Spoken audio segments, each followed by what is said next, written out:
Oke, kita lanjutkan kuliah kita pada siang hari ini dalam mata kuliah Sistem Informasi dan Dasar Pemrograman. Hari ini kita akan membahas terkait dengan e-government ya.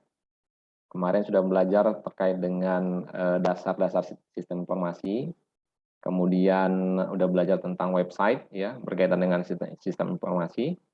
Dan hari ini kita bahas salah satu bentuk dari sistem informasi ya berkaitan dengan sistem informasi itu e-government. Oke.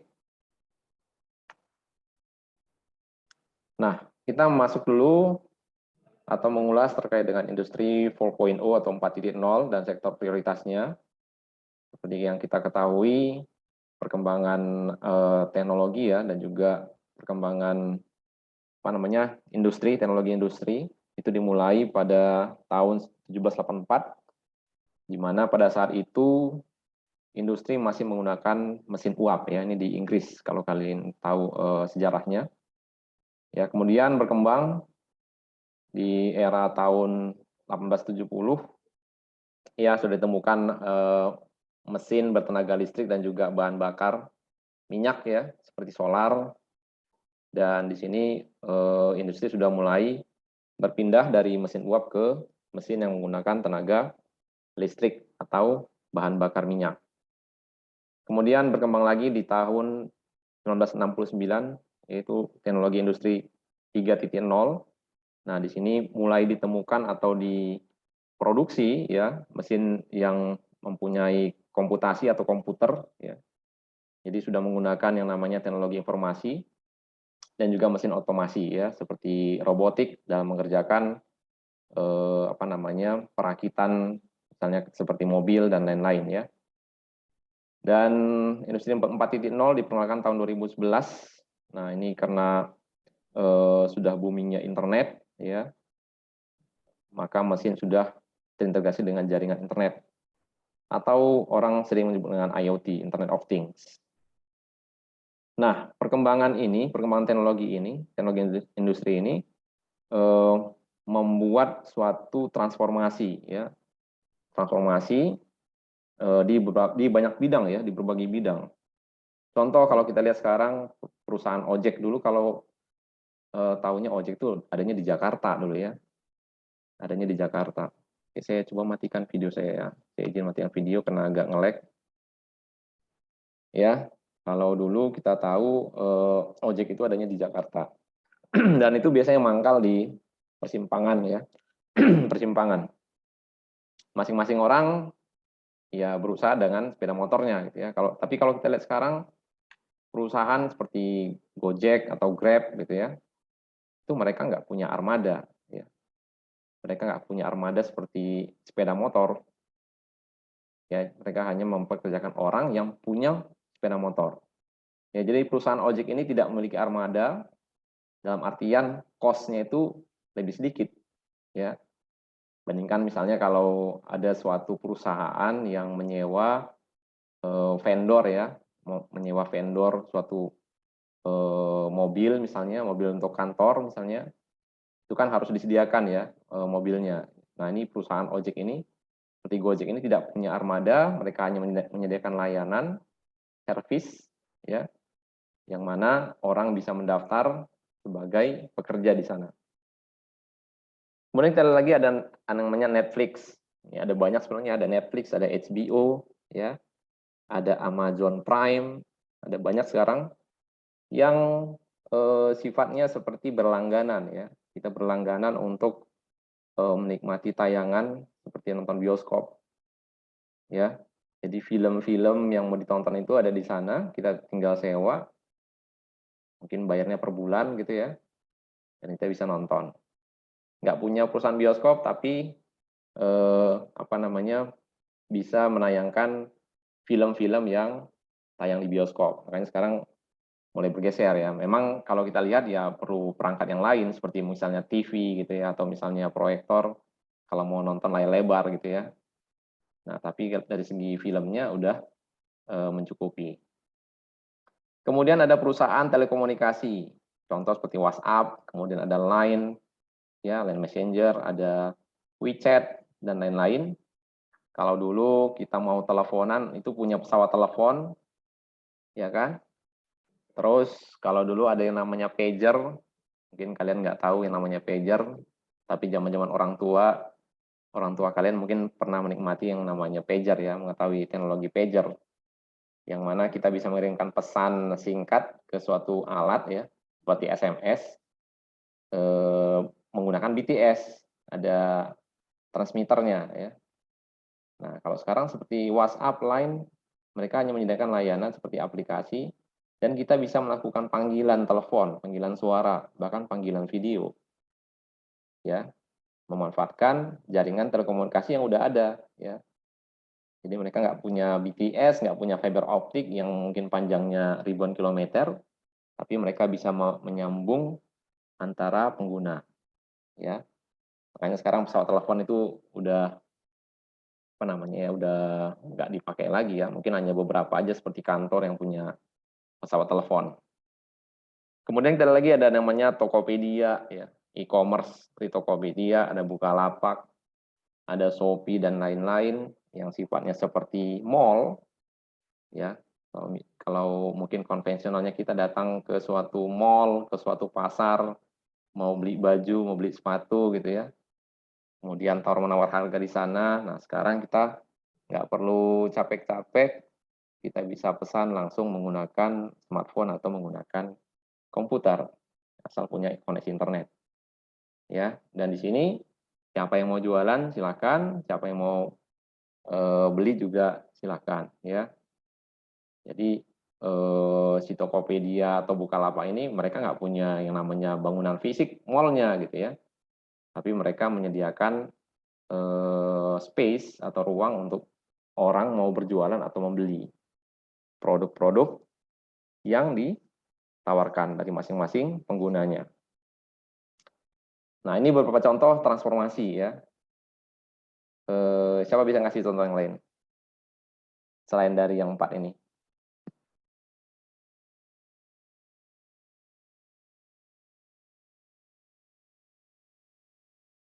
Mas Inka bisa kasih contoh nggak yang lain? Selain Gojek, Netflix, WhatsApp, Tokopedia, apa lagi yang lain? Aplikasi Dana bisa, Pak? Dana, ya. Dana itu apa? Fintech gitu ya, financial technology. Nah, gimana kalau Dana gimana? Kayak macam transfer gitu, Pak. Melalui Dana bisa, Pak? Iya, kalau misalnya kita dulu transfer kan harus lewat ATM kan ya. Kalau nggak ke banknya, bawa buku tabungan atau melalui ATM, pakai kartu ATM gitu ya. Nah, sekarang kita pakai smartphone bisa transfer langsung dari smartphone ya. Walaupun sekarang mobile banking juga ada ya. Ya, yang lain? Mungkin apa? Afif atau Gilang? Ada yang lain Gilang? Lightroom, Pak. Lightroom, Pak. Gimana? Lightroom, Pak. Aplikasi untuk edit foto. Lightroom, aplikasi untuk edit foto. Kalau dulu gimana?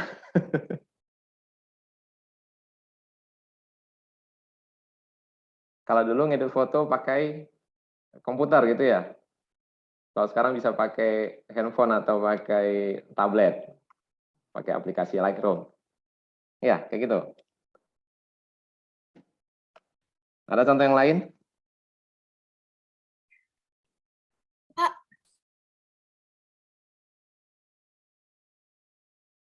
Siapa yang tadi ngomong siapa nih? buku buku buku elektronik gitu Pak, kayak e-book. Buku elektronik, e-book. Oh iya.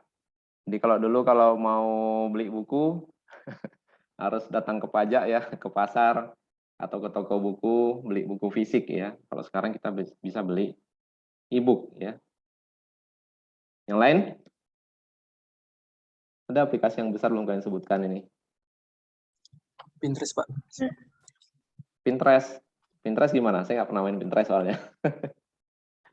Gimana? Nyari-nyari gambar gitu. Oh, Pinterest untuk nyari-nyari gambar. Oke. Iya, Pak. Ada lagi? Aplikasi Halodoc Pak.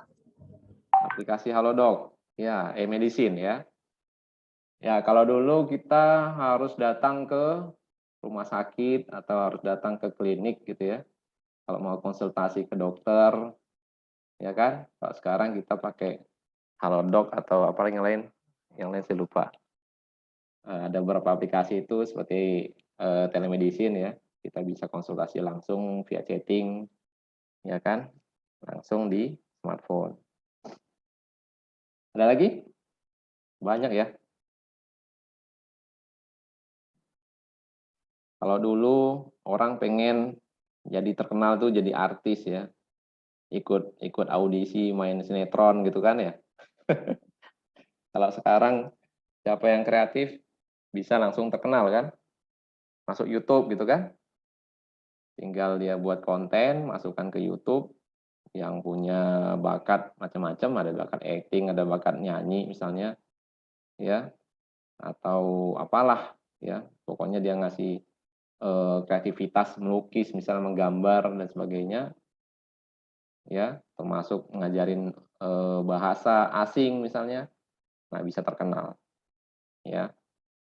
Jadi kalau dulu orang heboh ikut audisi mau apa namanya tampil di TV gitu kan, kalau sekarang tinggal rekam video ya, bahkan video yang aneh-aneh bisa terkenal gitu kan ya. Oke, itu beberapa yang mungkin ini ya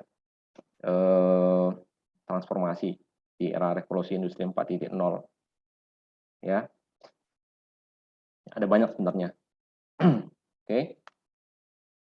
Dan peluang-peluang ini yang bisa dimanfaatkan untuk kita melakukan suatu usaha ya. Nah, ini nggak lepas dari peran 4 teknologi yang tentunya mendorong transformasi apa namanya secara global ya. Yang pertama ada namanya mobile, kedua namanya cloud computing, ketiga namanya IoT yang tadi disebut-sebut sebagai landasan teknologi industri 4.0, kemudian artificial intelligence ya. Nah, mobile ini merupakan konvergensi teknologi digital untuk kemudahan hidup manusia. Jadi segala urusan kita sekarang bisa kita selesaikan menggunakan smartphone ya atau ponsel pintar ya. Dan konvergensi ini bisa berkaitan ya, bisa apa namanya saling berhubungan ya. Contoh misalnya kalian belanja di Tokopedia, bayarnya misalnya pakai link aja atau bayarnya pakai Dana misalnya, atau bayarnya pakai e-banking, BNI atau Mandiri. Nah, itu bisa kita lakukan. Termasuk juga kayak misalnya pesan makanan pakai Gojek ya, apa namanya GoFood ya atau GrabFood, bayarnya pakai Dana atau link aja gitu ya, atau yang fintech yang lain. Nah, itu juga bisa saling terintegrasi ya. Atau kalian rekam video, kemudian kalian bisa share di macam-macam sosial media ya, apakah di share nanti di Instagram atau di Facebook atau di WhatsApp dan lain-lain ya. Jadi teknologi mobile ini peranannya cukup besar dalam mendorong ini ya transformasi secara global. Kemudian cloud computing, ini sedikit agak teknis ya. Beberapa istilah yang paling familiar atau yang paling terkenal di cloud computing ada 3 ya, ada SaaS, ada PaaS, ada IaaS. Mungkin yang paling sering kalian gunakan adalah SaaS ya, software as a service. Contohnya seperti Gmail ya kan, kemudian ada Google Form misalnya atau Google Docs ya, itu contoh dari SaaS ya. Aplikasi yang bisa langsung digunakan oleh pengguna ya. Beda halnya dengan SaaS ada yang namanya PaaS. Kalau PaaS ini platform as a service, biasanya ini berkaitan ke background ya. Contoh seperti email itu nanti ada platformnya ya. Kalau di bagian IT ada yang namanya Jimbra ya. Jadi ada beberapa platform yang bisa digunakan untuk membangun sistem email misalnya. Oke, kalau IaaS lebih teknis lagi karena ini berkaitan ke server. Kalau misalnya dulu orang membuat servernya secara fisik, ya harus beli servernya, harus beli penyimpanannya, hard disk-nya, segala macam. Sekarang orang bisa membangun server secara virtual, ya. Servernya nggak ada, ya, kita nggak tahu servernya di mana, tapi kita bisa sewa, ya. Contohnya ada Google Cloud Platform namanya GCP, ada Amazon AWS, Amazon Web Service, atau Microsoft, ada Microsoft Azure, ya. Ini beberapa service yang memberikan layanan IaaS, PaaS, dan SaaS, ya. Jadi kalau IaaS lebih teknis, dia ke server, gimana cara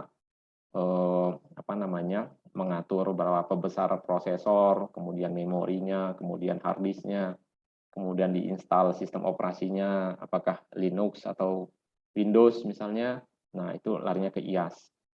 Kalau PaaS tadi, platform as a service, misalnya membangun sistem email, nanti ada platformnya, atau misalnya kita mau membangun web hosting, misalnya ada platformnya. Ya, kalau di web hosting ada namanya Fantastico, ya, dan lain-lain. Kalau SaaS, aplikasi yang langsung digunakan oleh pengguna, ya, langsung bersentuhan dengan pengguna. Ya, contoh kayak tadi saya bilang Gmail, kemudian ada tadi namanya Google Docs, Google Form, nah itu namanya SaaS, Software as a Service. Oke, kemudian Internet of Things. Internet of Things ini berkaitan dengan semua perangkat yang saat ini memiliki teknologi yang terhubung dengan jaringan internet, ya. Jadi perangkat-perangkat ini bisa saling terhubung atau bertukar data, ya, tanpa ada interaksi manusia dengan komputer, ya. Dan itu bisa langsung mesin sama mesin bisa saling berkomunikasi, ya. Contoh misalnya kalau nanti kalian punya waktu, silakan searching di Google atau di YouTube misalnya, ya, ada seperti smart kulkas pintar, ya. Jadi ada kulkas pintar, kita bisa setting misalnya nanti akhir bulan kita schedulekan kulkasnya itu harus terdiri dari apa-apa aja gitu, ya. Apakah sayuran, apakah minumannya, sirup segala macam gitu, ya.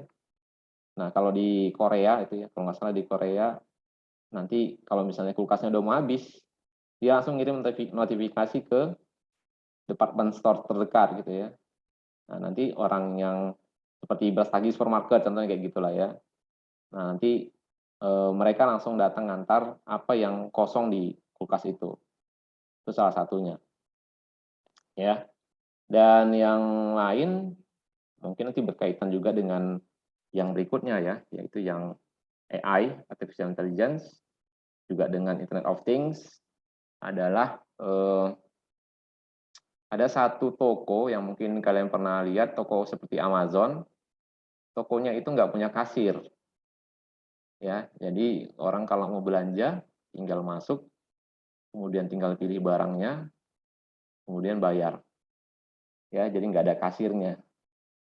Jadi tokonya itu ada barang-barangnya gitu, ya, tapi nggak ada kasirnya, nggak ada yang jaga tokonya.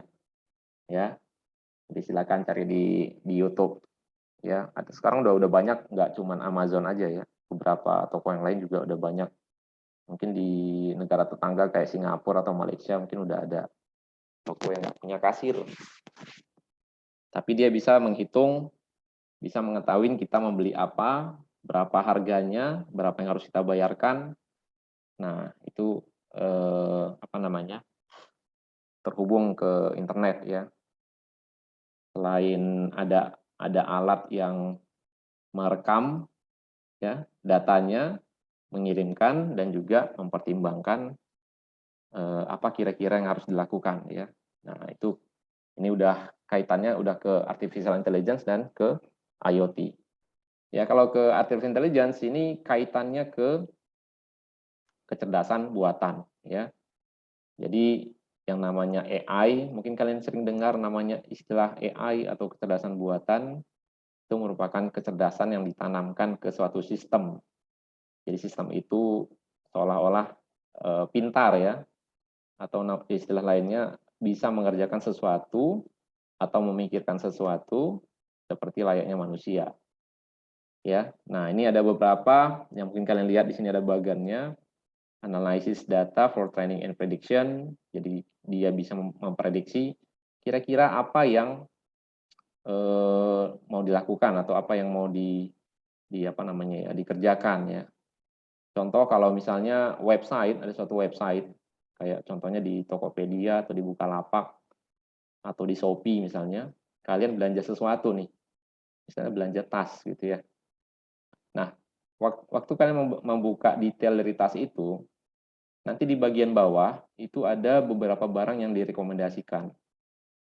Ada barang yang direkomendasikan. Apakah nanti kadang-kadang nggak nyambung nih. Kita beli tas, tapi yang direkomendasikan misalnya singlet misalnya, ya, atau barang-barang yang lain. Nah itu sebenarnya barang yang direkomendasikan itu bukan sembarangan, ya. Itu melalui proses yang tadi masuk ke dalam kategori artificial intelligence atau kecerdasan buatan. Jadi sebenarnya histori dari orang-orang yang membeli, ya, orang-orang yang membeli barang, misalnya Cut beli sepatu, kemudian dia beli juga baju misalnya.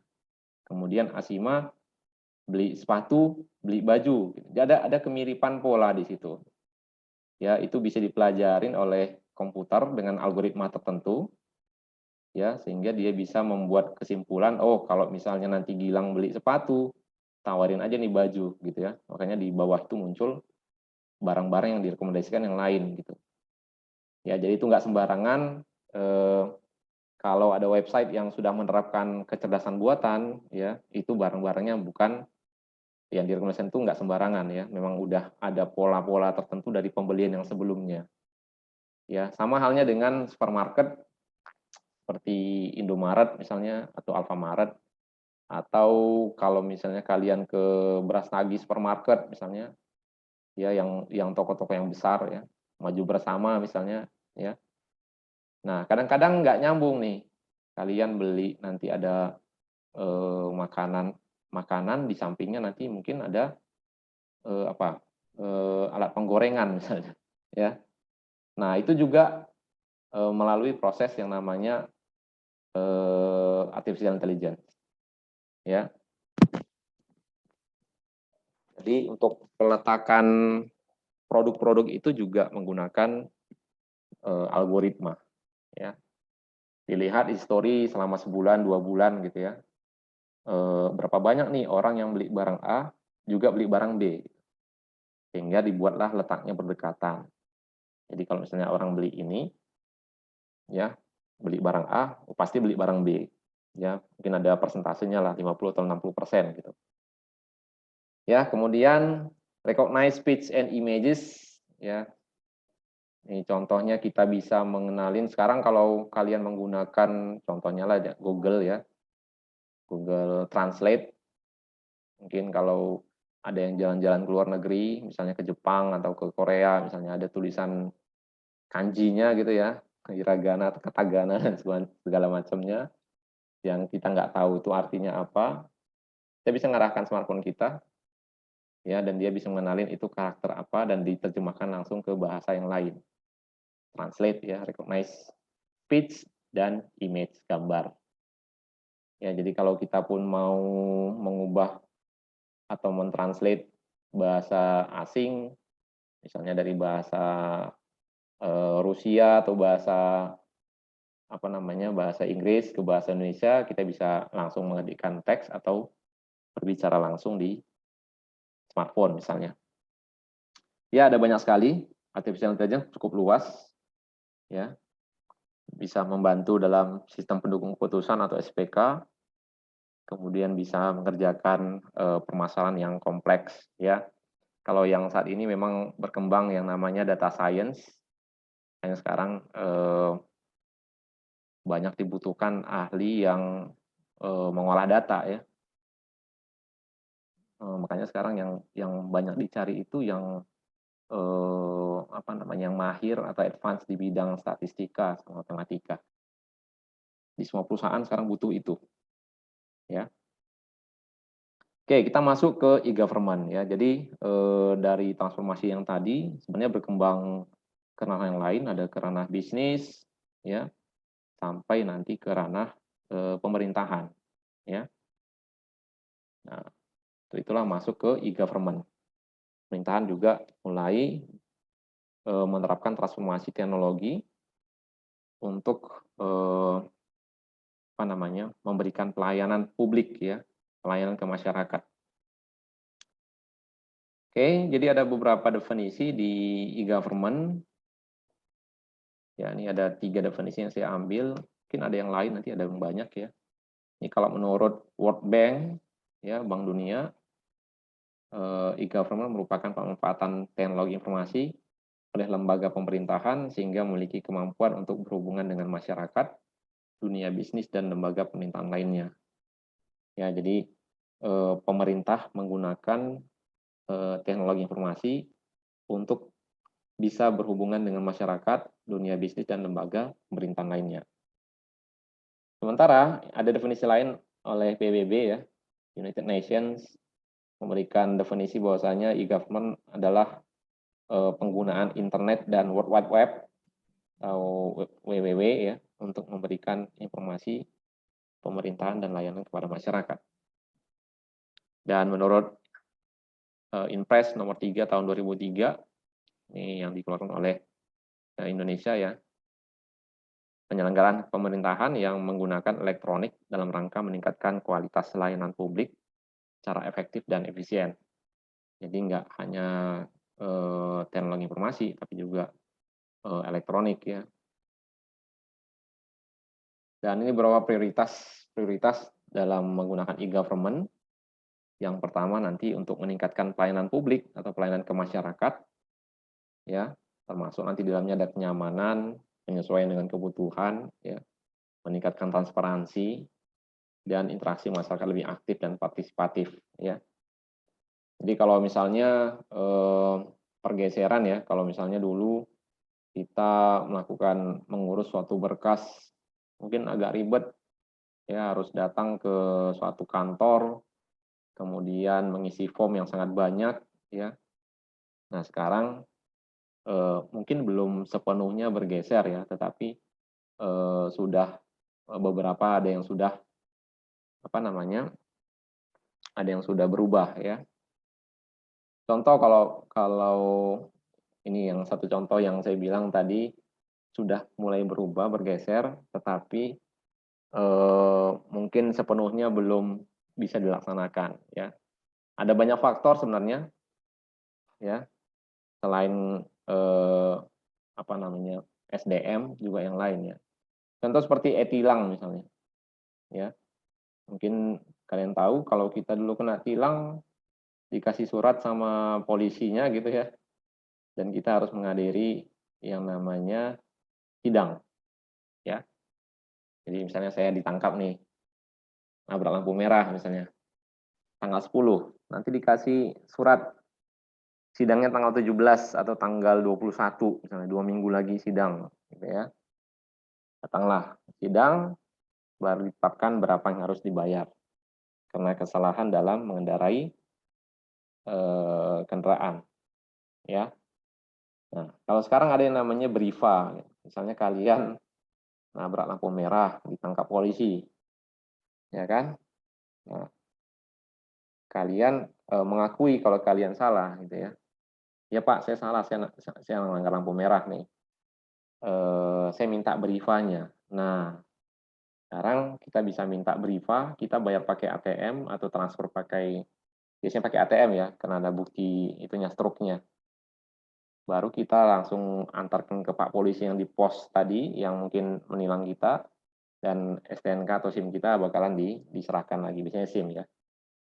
Nah, masalahnya, ya balik lagi, kadang-kadang oknum tertentu yang belum mau menerapkan konsep tersebut, ya. Itu salah satu contoh, ya. Jadi ada kenyamanan di situ. Contoh yang lain seperti bayar pajak, ya.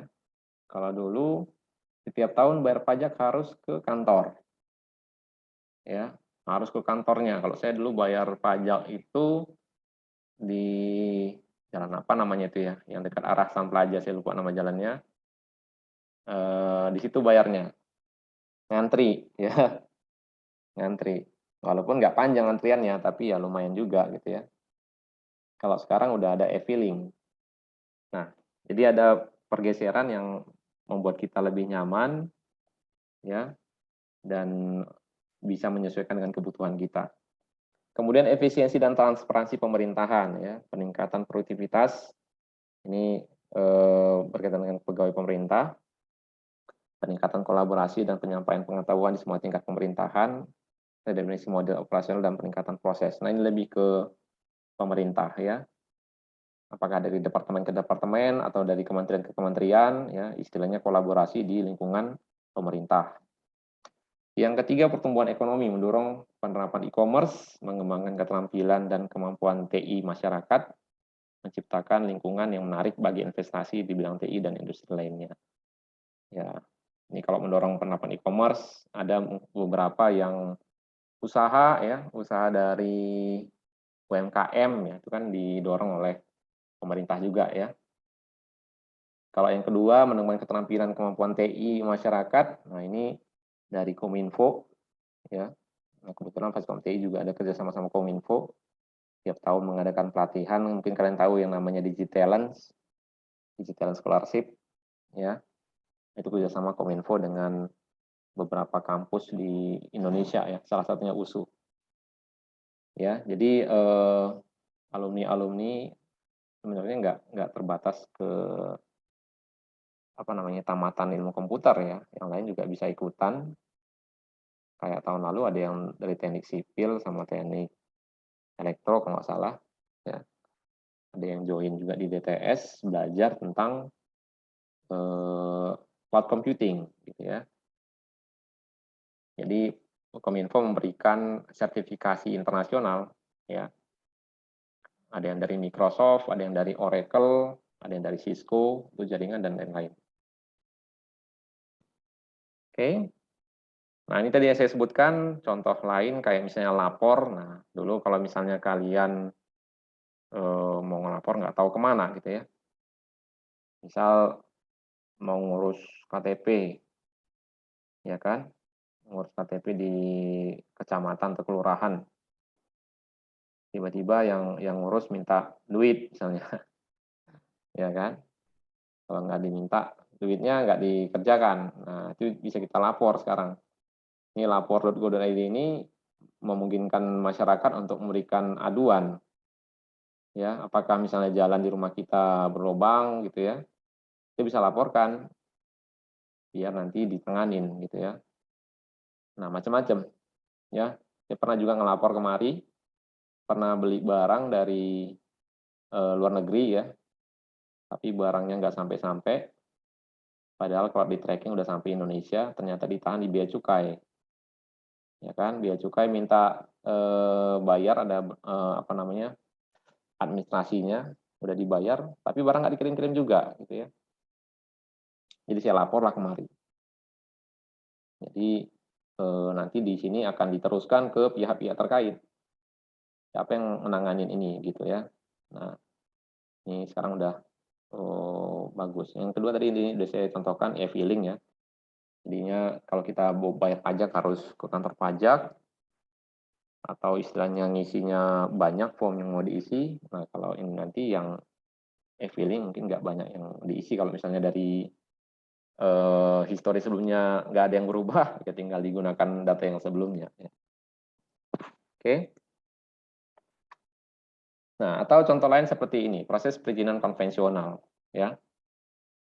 Jadi kalau ada orang yang mau buka usaha, misalnya ya, ini seorang warga atau badan usaha mau ngurus perizinan misalnya, harus menuju banyak lembaga pemerintah. Ya.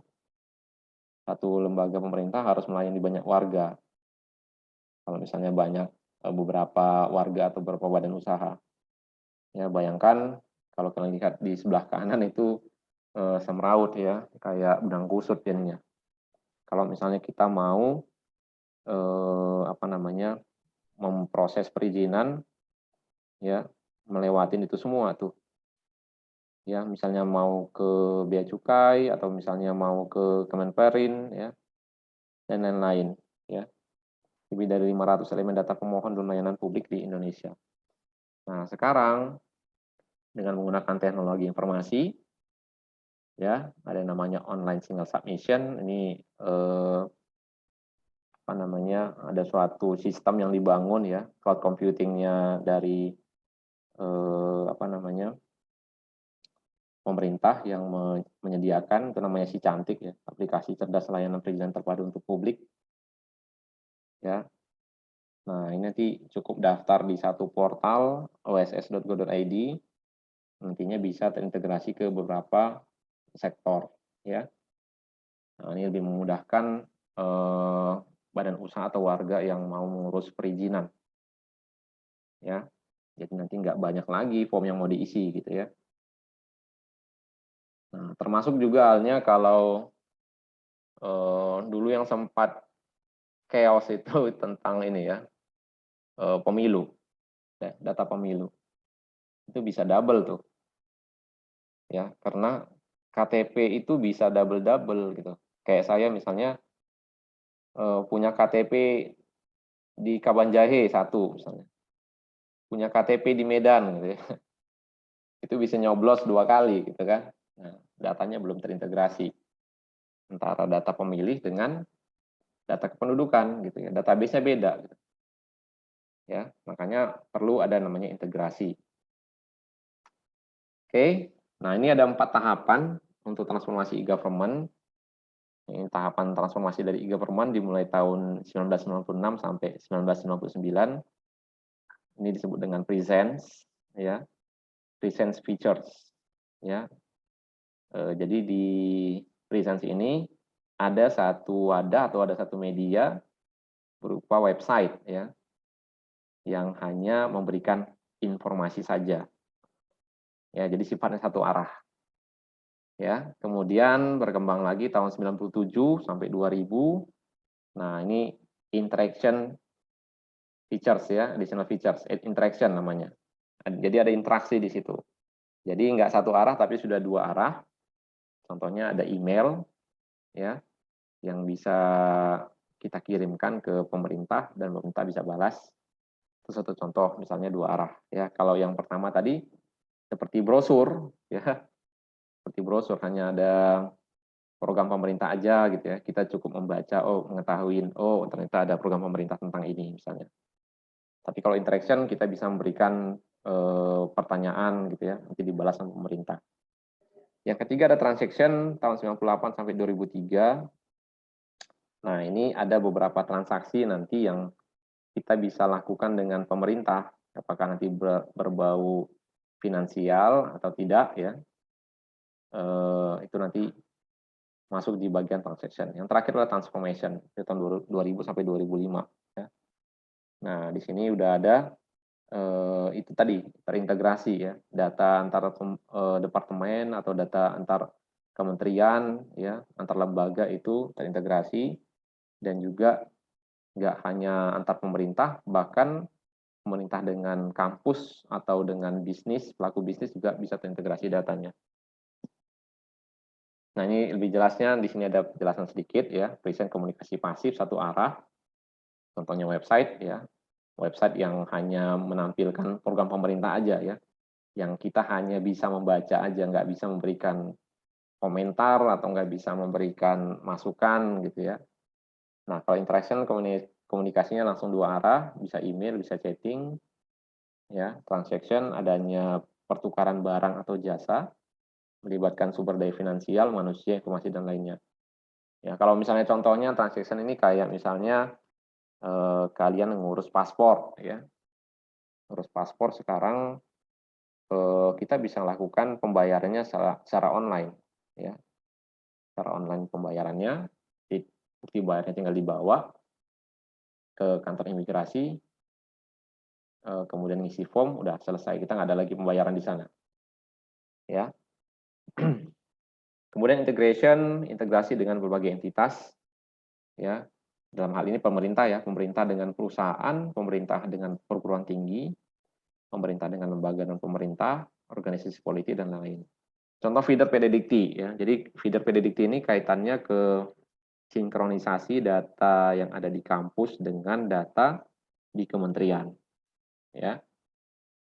Contoh, kalau kalian mahasiswa baru terdaftar di USU, ya, itu setiap tahunnya USU melaporkan datanya itu ke kementerian. Ya, melalui apa? Melalui aplikasi namanya Feeder. Nah, itu untuk sinkronisasinya semua ya, data mahasiswa, kemudian data kuliah itu dilaporkan ke kementerian. Ya, jadi ada integrasi data, database yang ada di USU sinkron ke database yang ada di kementerian. Ya. Nah, itu contoh dari transformasi e-government. Nah, kalau model-modelnya ini sebenarnya ada banyak ya, tapi yang paling familiar itu ada ini ya, di government to citizens atau government to customer. Ya, nanti ada dua istilah ya. Sebenarnya sama aja ya, government to customer atau government to citizens. Kemudian government to business, ya, G2B, kemudian G2G, government to government. Kemudian terakhir adalah G2E, government to employees. Ada lagi nanti government to non-profit, apa gitu ya, nirlaba, ya, lembaga yang non-profit, G2N kalau nggak salah ya, banyak sekali sebenarnya. Oke. Nah, jadi kalau G2C, government to citizens, ya bagaimana misalnya model dari e-government ini menjembatani antara pemerintah dengan penduduk atau masyarakat. Ya, contoh tadi seperti pajak, misalnya pembayaran pajak, kemudian regulasi, memperpanjang SIM misalnya, ya, turis dan lain-lain, ya. Nah, ini ada beberapa contohnya, ada tax bisnis juga sama dengan pelaku usaha, pembayaran pajak misalnya, kemudian kontrak, supplier offering, ya, dan lain-lain. Oke. Nah, kemudian ada stakeholder e-government, ya. Jadi ada beberapa stakeholder atau pemangku kebijakan dari e-government. Yang pertama adalah masyarakat, ya. Stakeholder dari e-government adalah masyarakat. Kedua adalah pelaku bisnis, ya. Ketiga pegawai pemerintahan, lembaga, departemen, dan kementerian pemerintah, pemimpin perserikatan, pemimpin masyarakat, organisasi nirlaba, politikus, dan investor asing. Ya, jadi ini adalah elemen-elemen yang penting di dalam e-government. Ya, jadi ada namanya pemangku kebijakan. Nah, kalau di kampus siapa stakeholdernya?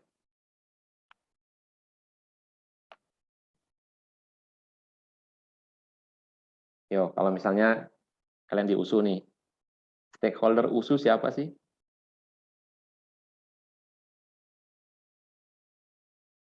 Ada yang bisa ngasih masukan? Siapa stakeholder? Pak, kalau Ya. biro administrasi, Pak? Bukan. Stakeholder di USU itu di kampus itu siapa? Lihat ini. Izin Pak, mahasiswa ya. Pak. Mahasiswa, ya. Mahasiswa satu. Stakeholder di kampus itu yang pertama adalah mahasiswa. Sama seperti ini kan tadi pemerintah, ya kan? Stakeholdernya siapa? Masyarakat. Nah, mahasiswa. Yang kedua siapa? Siapa lagi selain mahasiswa? Dosen, Pak. Dosen. Dosen sih sebenarnya masuk ke pegawainya. Siapa lagi? Selain mahasiswa. Mahasiswa yang udah tamat. Alumni. Ya. Stakeholder di kampus itu satu mahasiswa, kedua alumni, ketiga juga masuk ini ya, pelaku bisnis atau apa namanya, perusahaan atau lembaga-lembaga pemerintahan, ya. Contoh misalnya perusahaan yang di mana alumni kalian bekerja di situ, ya. Karena balik lagi program studi membuat kurikulum, ya, mata kuliah apa aja yang kalian pelajarin di kampus, itu sebenarnya dapat masukan dari berbagai elemen ya. Dapat masukan dari alumni, dapat masukan dari lembaga pemerintahan, dapat masukan dari perusahaan swasta. Yang intinya apa yang harus kalian pelajarin, apa yang harus kalian kuasai, kalau nantinya kalian lulus atau tamat, nah ilmu itu bisa kalian gunakan di masyarakat, bisa kalian terapkan di perusahaan swasta misalnya kalau kalian bekerja di sana.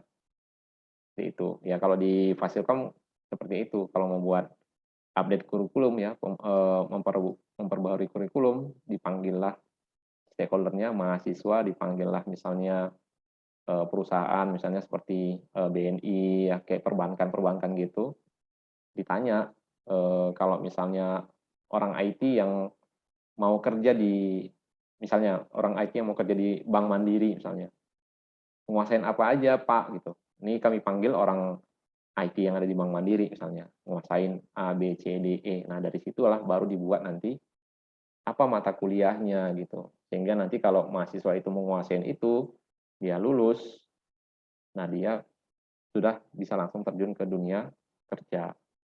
Nah itu dia stakeholder di kampus. Oke, nah ini tadi contohnya kalau misalnya G2C ya, masyarakat dapat menggunakan berbagai aplikasi untuk pembayaran pajak misalnya. Tadi saya contohkan e-filing ya, memperpanjang SIM. Nah ini saya nggak tahu nih, nggak pernah saya soalnya memperpanjang SIM dari online ya, belum pernah. Karena biasanya memperpanjang SIM langsung ke tempatnya ya, ke Samsat misalnya, ke San Plaza atau ke Medan Fair Plaza misalnya ya, langsung ke sana biasanya perpanjang SIM yang tahunan ya. Kalau 5 tahunan kan harus ke ininya ya, ke kantor. Government to business ya. Ini berbagai aplikasi G2B ini mendukung pembelian bahan dan jasa dari industri swasta oleh kantor pengadaan pemerintah. Ya, memungkinkan perusahaan untuk mengajukan kontrak kerja ke pemerintah. Biasanya pemerintah ada lelang. Ini ada apa namanya? Pengadaan komputer misalnya di kantor Bupati Deli Serdang, ya kan? Nah, ada beberapa vendor yang mau menyediakan, mereka ikut lelang. Ya. Nah, itulah salah satu bentuk dari government to business. Ada sistem informasinya. Ada websitenya, nanti mereka harus isi formulir, mengajukan penawaran, dan sebagainya. Ya. Nah, itu contoh dari government to business. Government to government, yang ini tadi saya sebutkan, memungkinkan komunikasi dan pertukaran informasi online antar departemen atau lembaga pemerintahan melalui basis data terintegrasi. Tadi contoh yang paling saya berikan adalah yang terkait dengan pemilu misalnya ya. Nah, nanti kalian coba lihat berita, saya lupa 5 tahun atau 10 tahun yang lalu yang sempat heboh ya, karena banyak sekali pemilih ganda gitu ya. Dia bisa nyoblos mungkin 3-4 kali gitu. Ya belum lagi pengurusan KTP yang sangat mudah kan. Pengurusan KTP sangat mudah. Oke, habis ya. Jadi materinya habis. Jadi ini ada tugas kelompok. Nanti coba ada 3 soal, nggak banyak ya. Nanti kalian bisa buat di Microsoft Word atau di PowerPoint ya untuk jawabannya. Yang pertama gini, nanti coba kalian buka website pemkomedan.go.id. Kemudian lihat nanti di bagian aplikasi Pemko Medan. Itu ada banyak ya. Ini saya penggal karena nggak cukup di layar komputer saya. Jadi silakan dicek aja websitenya. Nanti lihat di bagian tengah ada aplikasi Pemko Medan. Ada banyak ya. Ada pelayanan perizinan, ada daftar akte kelahiran online, ada perpustakaan online, LPSE Medan, ya kan. Kemudian ada sistem informasi geografis (SIG). Kemudian ada perhitungan distribusi IMB, ya ada banyak sekali. Nah, tugas kalian adalah coba klasifikasikan aplikasi-aplikasi itu masuk ke model e-government yang mana. Tadi modelnya kan ada ini nih. Ya. G2C, G2B, G2G. Oke, saya nggak buat satu lagi G2E untuk employees ya. Employees itu lebih ke pegawai. Jadi kalau pegawai kayak misalnya ASN ya, aparatur sipil negara, mungkin seperti saya misalnya, ada aplikasi yang atau sistem yang bisa saya gunakan misalnya untuk cek berapa nih dana pensiun gitu ya. Nah, itu salah satu contoh untuk government to employees ya. Nih. Oke. Nah, tugas kalian coba kelompokkan nanti aplikasi-aplikasi ini masuknya ke model e-government yang mana. Oke, itu nomor 1. Nomor 2, menurut Anda bagaimana implementasi e-government di Indonesia? Nah, apakah udah baik? Apakah masih kurang? Apakah buruk? Nah, berikan alasannya ya. Nanti tambahkan alasannya. Kenapa misalnya udah baik, kenapa alasannya kenapa? Buruk, alasannya kenapa? Boleh kasih contoh misalnya aplikasi apa misalnya. Mungkin nanti kayak aplikasi COVID, Peduli Lindungi misalnya. Apa? Mau kalian kasih komentar silakan. Apakah udah bagus, apakah masih kurang, apakah masih buruk. Oke. Nah, yang ketiga, faktor-faktor apa yang menyebabkan kegagalan e-government di Indonesia? Nanti coba kalian cari sumbernya. Kan tadi saya sebutkan belum sepenuhnya berhasil gitu ya. Saya lupa menambahkan ada satu rating sebenarnya ya. Ada satu website yang memberikan rating e-government yang terbaik gitu ya. Peringkat e-government di negara di dunia itu ada. Indonesia kalau nggak salah masuk ke peringkat 100-an ya. Saya lupa 100 berapa. Ya. Nah, berarti kan ada yang masih gagal gitu. Coba cari tahu apa faktor-faktor yang menyebabkan kegagalan e-government di Indonesia. Nah, jangan lupa sertakan sumbernya. Kalau misalnya dapat dari jurnal apa gitu ya, nah, dibuat sumbernya jurnal ini. Atau dapat dari report, ya, ada juga yang buat report penelitian gitu. Report penelitian siapa gitu, nah, dibuat sumbernya dari mana. Ya, 3 soal ini aja nanti kalian jawab, kemudian masukkan ke Google Docs juga boleh, pakai apa aja boleh ya, mau PDF, Word atau PowerPoint juga boleh, ya dikirimkan ke saya kalau sudah selesai. Ini tugas kelompok, jadi dibuat nama-nama kelompoknya, ya. Oke, ini double nih, bukan ini enggak nih, ya. Ini referensinya, ada beberapa yang saya ambil dari e-book ya, Principle of Information System. Kemudian ada saya ambil dari BPPTIK, ya, pemanfaatan TIK dalam pengelolaan informasi publik, dan dari e-government era industri, ya. Ini juga dari Kominfo kalau saya nggak salah. Oke, itu aja. Ada pertanyaan sampai sini? Seperti yang saya sebutkan, setelah mid semester mungkin lebih banyak ini ya, teori ya, karena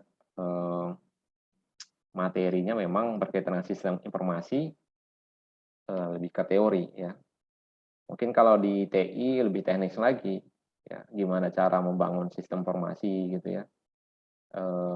Saya rasa kemarin kita udah bahas sekilas ya, karena memang diminta nggak terlalu dalam ya, istilahnya kalian mengenal beberapa teknologi lah yang mungkin sudah pernah didengar tapi mungkin belum tahu jauh gitu ya.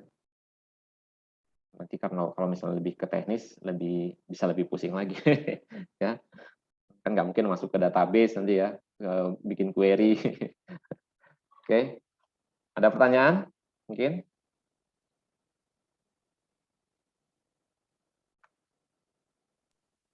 Pak, izin bertanya, Pak.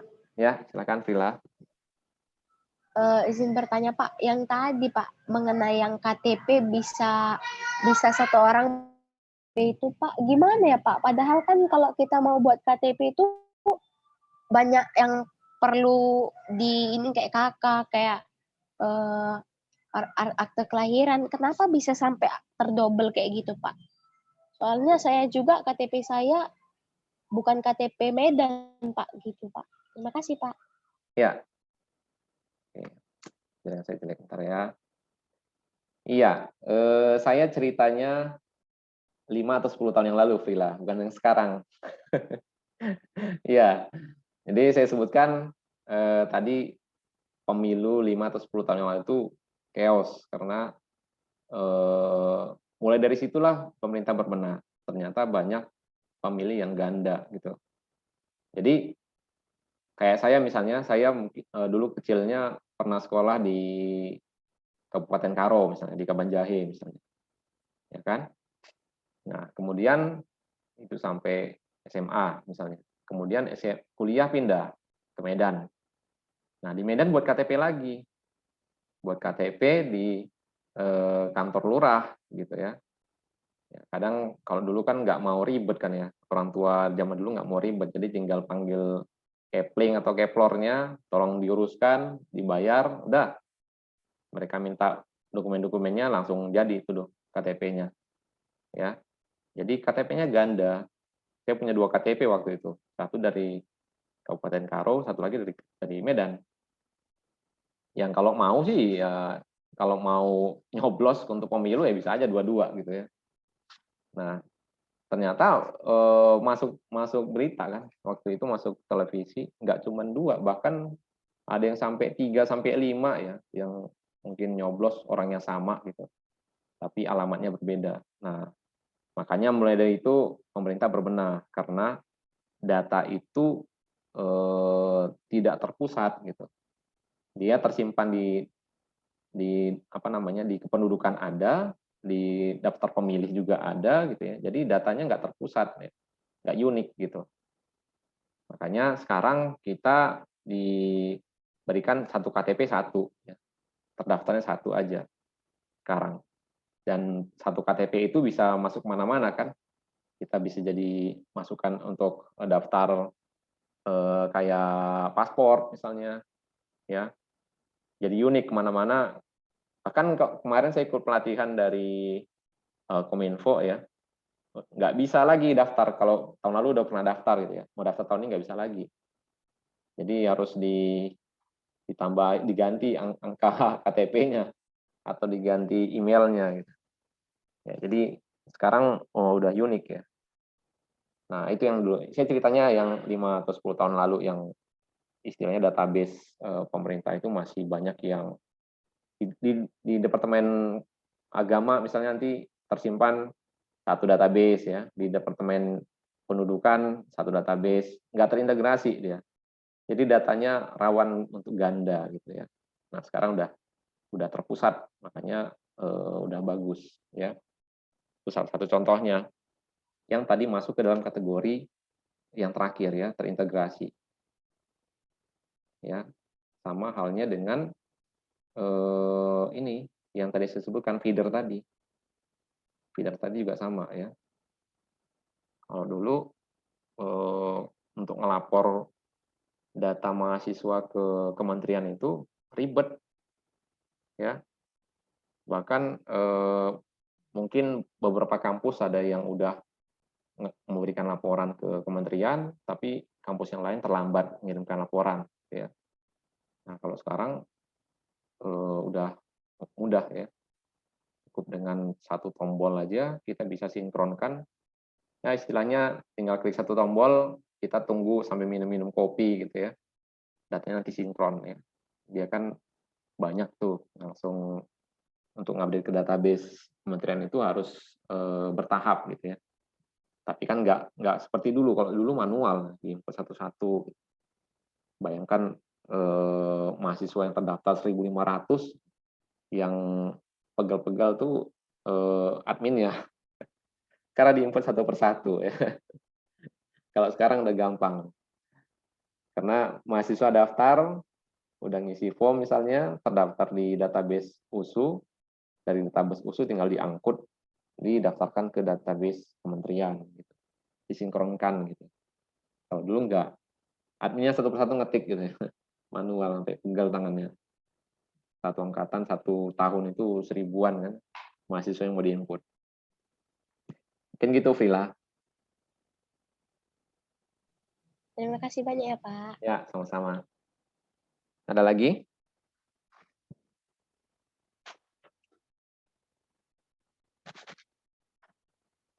Ada yang sudah coba ini WordPress-nya? Udah coba-coba install di komputer?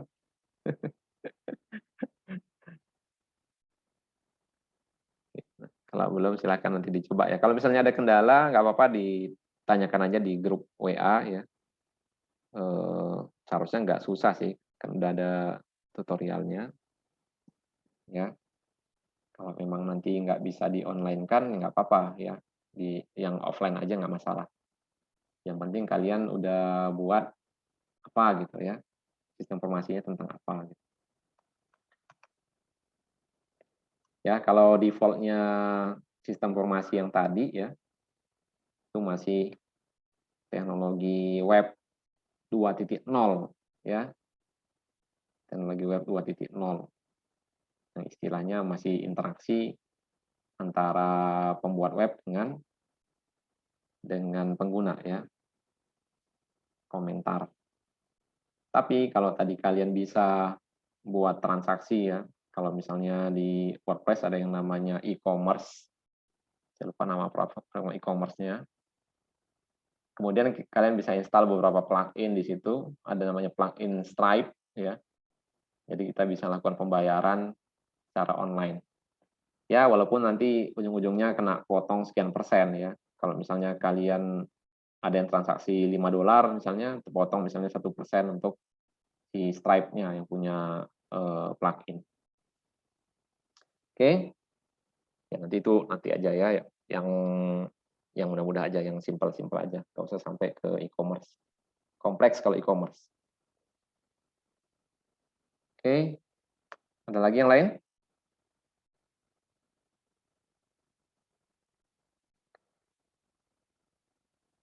Oke, kalau nggak ada, mungkin sekian aja. Nanti materinya saya upload ke e-learning. Untuk minggu depan masuk ke mungkin ke bisnis ya. Kalau tadi ke pemerintahan, mungkin minggu depan ke bisnis. Ya.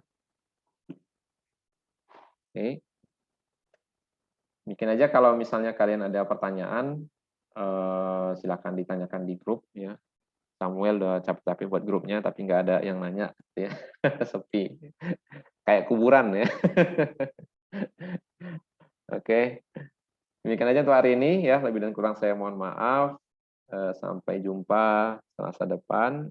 Billahi taufiq wal hidayah. Wassalamualaikum warahmatullahi wabarakatuh. Salam sejahtera untuk kita semua dan selamat sore semua.